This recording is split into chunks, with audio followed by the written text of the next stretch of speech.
All right, boys and girls, last week talking about habitat and about needs and wants. Remember how I said to keep in mind the idea of community because it's going to be coming up. As you watch this next video, I want you to think in your mind, how are communities and habitats similar? We're going to be doing some things with that starting tomorrow. So just start with that idea right now, communities and habitats. How are they kind of similar to each other? You ready? Let's go! What's a community? Every person is different. We live in different places. We may like different things, but we all have something in common. We are all part of one community or another. A community is a group of people who live and work together. Look around you. You are in a community right now. You are a part of your school community. Your classmates, your teachers, and the rest of the people in your school are in that community too. You all work hard to make your school a great place. But that's not the only community you belong to. You're also part of a bigger community, your neighborhood community.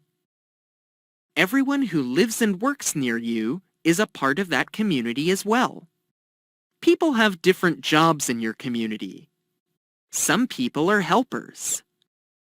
Their job is to help or provide a service for the community.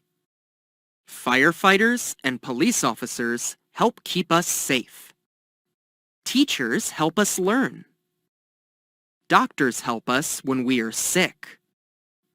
Garbage collectors help keep our community clean. Some people are makers or sellers. Their job is to make or sell goods to the people in the community. For example, store clerks sell all kinds of things, like clothes, food, and computers. Carpenters and construction workers build things for our homes and communities. Artists make and sell beautiful things like paintings and jewelry. Where do you see all these workers? In the different places in your community. Have you ever been to the post office? There are workers there. How about the grocery store? Say hi to the grocer. And at your community park or playground, you'll see workers there too. But other really important people from your community are there too. Your friends.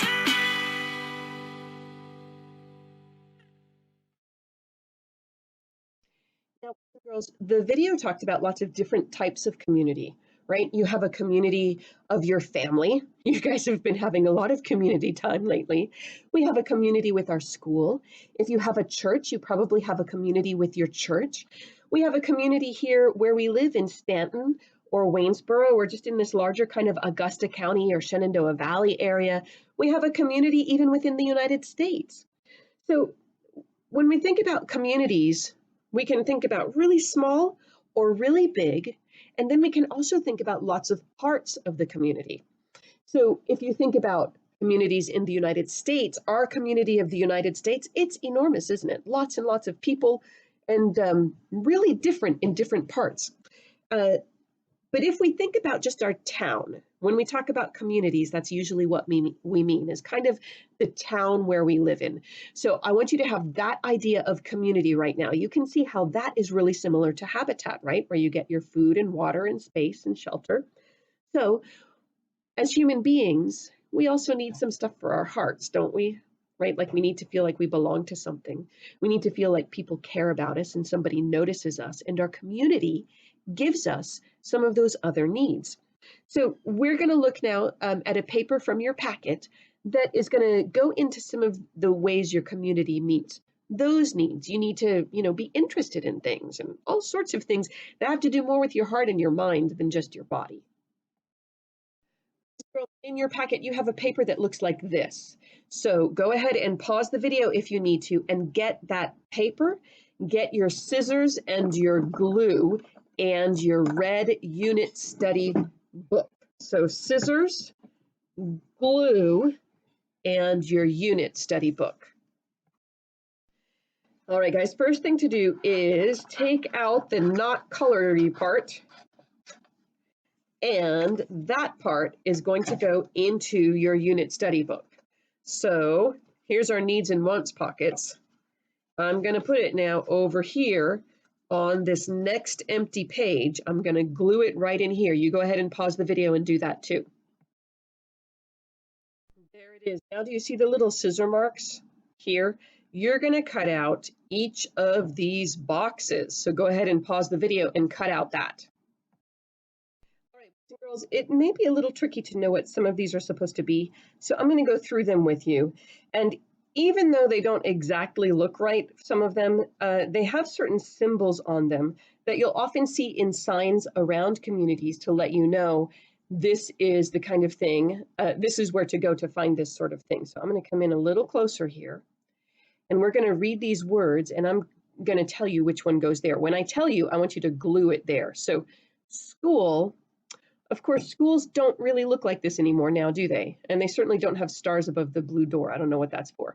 But it used to be that schools would have a big bell up at the top because not everybody had watches or clocks. And so they would ring the bell saying it's time to be at school now, and you go into school. So that one right there is the school. Go ahead and put it there. Even now, school signs around town will often have this kind of shape on the top of them. All right, here, kindergartners, oh my goodness, you just learned CH says ch today. And look, we have CH here and CH there. This is church. Church, do you see the cross up here on the church? So that's a part of most communities. Now this one, playground. That one's not too hard to tell which one it's supposed to be. All right, let's take a look down here. Here we have store. That one's not too hard to figure out, right? You can see here it's got little vegetables and things for sale. Hospital. Now the big clue with a hospital, can you see that red cross up there at the top? That all around the world, almost, not every part of the world, but almost every part of the world, that means some place where somebody, a doctor or a nurse or someone can take care of you. In some parts of the world, it's a red crescent moon instead of a red cross, but most places you see it like that. Now this one here says post office. And the reason that the flag is the really big deal on the post office is because a lot of towns that don't really have like city hall or a big court or something like that, they'll still have a little tiny post office. And the American flag will always be flying outside of the post office. So even if the town isn't big enough to have its own police department or some other things, they pretty much always have a post office. Sometimes it's tiny, but there's pretty much always one there with a flag outside of it. All right, boys and girls, tomorrow we're going to keep going with community with some slightly different aspects of it. But this idea of community is really important as we look at the world where people live and the world with plants and the world with animals. We really want to be looking for communities because communities is where we live together and help each other provide our needs. All right, bye-bye.